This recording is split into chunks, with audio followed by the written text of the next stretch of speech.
Welcome back to my YouTube channel. My name is Coach Betty Mwaura.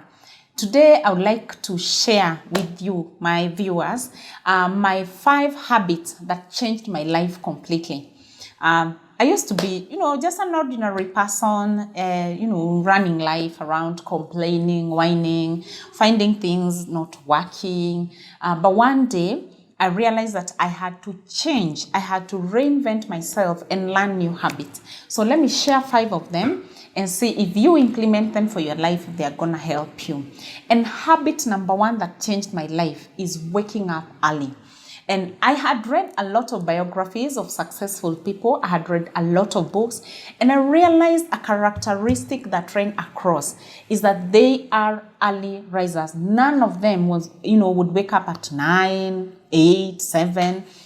I think the person who would wake up latest is at 6 a.m. So look at the lives of Robin Sharma, Tony Robbins, Tesla, those people, they wake up early. They wake up at 4, they wake up at 3, they wake up at 5, they wake up at 6, but they don't stay in bed until 11. And so if you want to be successful, and success, you define it, whatever you want to define success, you cannot be waking up late and then you are playing catch up the rest of the day. So I learned to wake up early. My wake up time is 4:10.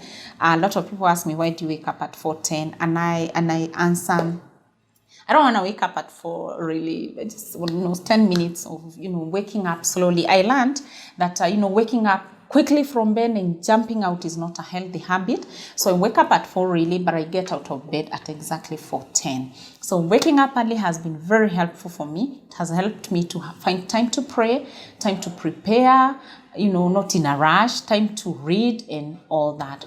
And habit number 2 that helped me is to learn how to take a cold shower. I never used to think it's anything big or it's anything significant until when I tried it. I wake up, slowly get out of bed and jump into the shower and take a cold one.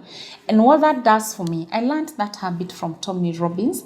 He does extreme ones, of getting into ice and all that. I found that too extreme for me. But a cold shower always gives me alertness. I'm alert. I can now, prepare breakfast for my family and all those things. And I'm alert and alive and enthusiastic in the morning. So habit number 2, if you can, and if you don't have any medical problem, you can try taking a cold shower. It works really well. So after that, you're alive, you can read and you can do your things. Habit number 3 is reading something important every single day of my life. I don't go anywhere without a book. I make it a habit. Even if I read for 30 minutes, for me, it's a daily affair. It's like taking a shower. The way I schedule taking a shower is the way I schedule reading a book. I'm a physical books person. I like reading physical books.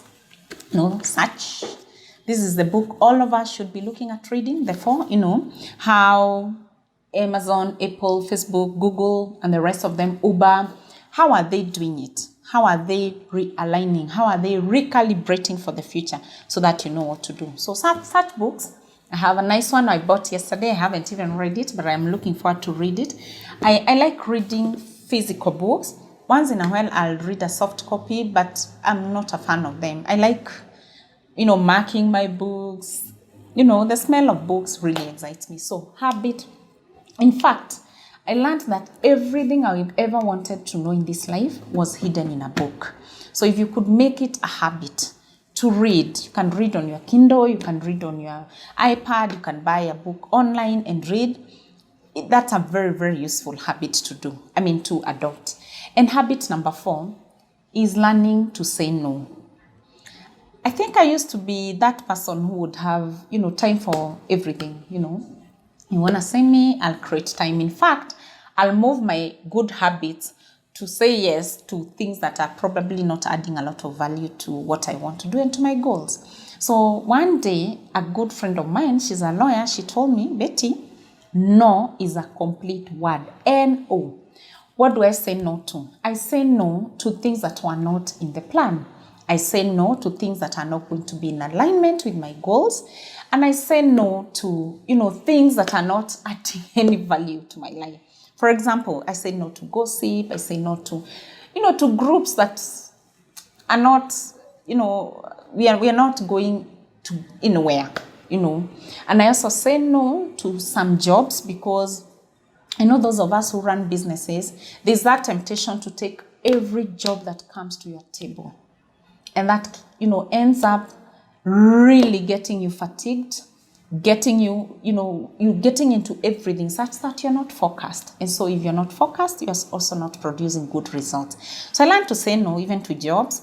I don't say no in, an arrogant way. I politely decline the job and, next time I'll take it up. So I learned how to say no to some jobs, to some groups, to some relationships, to some of the things, just say no because it's not important. One of the things that I'm learning, and I think I want to adopt it, there's someone I follow online. He's called Dr. Luke. And Dr. Luke the other day was teaching us how to say no to your body demands, especially food. And he was saying, only eat when you feel hungry. It's a habit I want to start. And so it's something I want to be saying no to. It's time to eat for everybody. But if my body does not feel hungry, I want to be saying no. That's a new one I want to learn.